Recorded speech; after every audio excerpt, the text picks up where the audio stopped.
simin ka om lali o tu hin sum hoi na ka nei lo ka hi na so kya lal ka hi Christmas yang tho Christmas nga hoi ka hi lal hi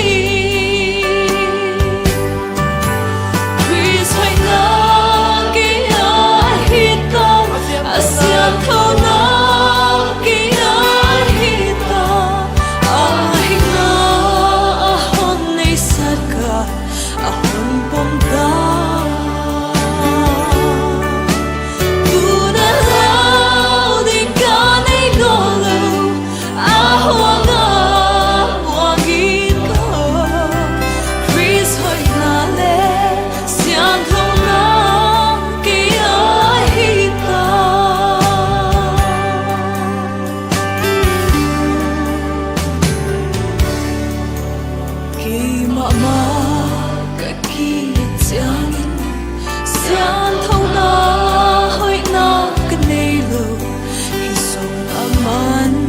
Siang thâu na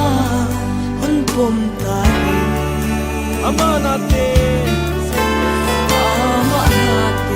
kasem thei ta apai na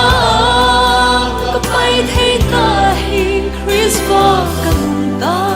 amma bangi a hon bo ta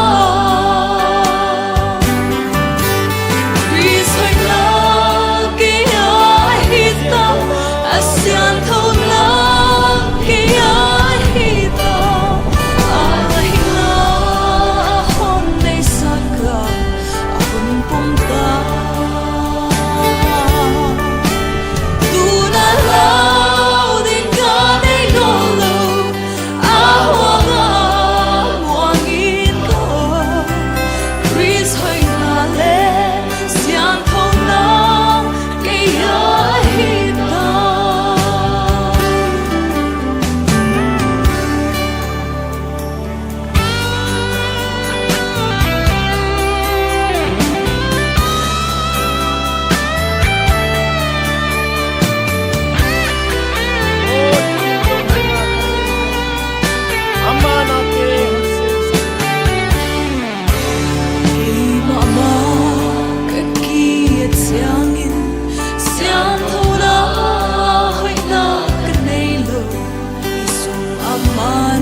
Siang thâu na